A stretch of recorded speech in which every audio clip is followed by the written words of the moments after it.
So we have a new Speaker of the House, and it is Representative Mike Johnson of Louisiana. He was the House Republican Vice Chair before taking over the speakership after 3 weeks of tribulation by the House GOP after they removed Kevin McCarthy.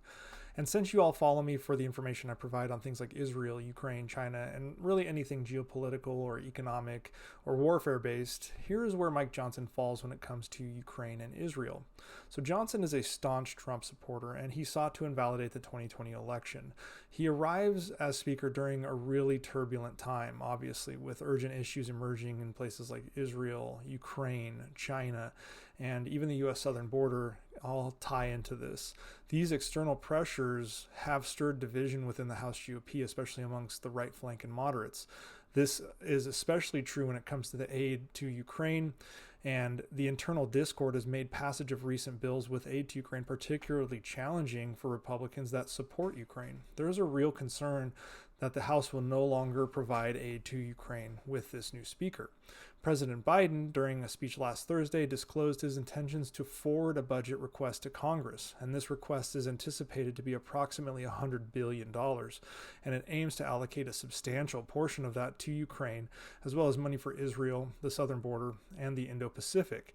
It's really meant to be a bill that makes everyone happy, and there is some optimism it may get passed, but there's also some reason to believe that it might not. Now, when it comes to Ukraine, Mike Johnson has previously voiced support for the Ukrainian cause, particularly during the initial stages of the Russian invasion way back in February of 2022. On Twitter, he said that we should impose debilitating sanctions on Russia's economic interests and urge the U.S. to enhance its energy production for improved stability both domestically and our European allies.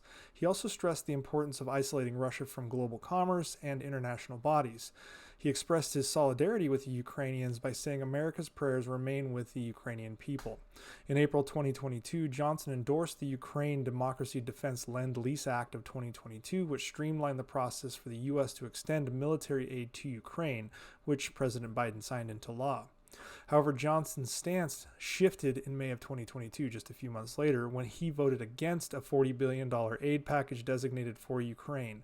He explained that we should not be sending another $40 billion abroad when our own border is in chaos. American mothers are struggling to find baby formula, gas prices are at record highs, and American families are struggling to make ends meet without significant oversight over where the money will go. His skepticism continued as he later voted against another Ukraine bill, asserting that American taxpayers deserve transparency from the Ukrainian government on the usage of the vast aid sums. The skepticism earned Johnson an F grade from the advocacy group Republicans for Ukraine. So where does Johnson stand on Israel?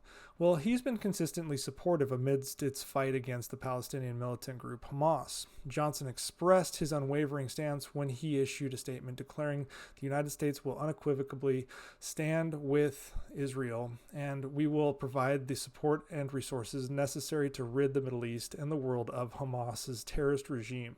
Additionally, he referenced President Biden's Oval Office address on a post on Twitter, saying that he emphasized the urgent need for the U.S. to support Israel against Hamas and advocated for the election of a speaker so the House can take all necessary action to end Hamas forever. Thus, with this combined appropriations bill that we see coming from Biden, we may see both Israel and Ukraine get aid.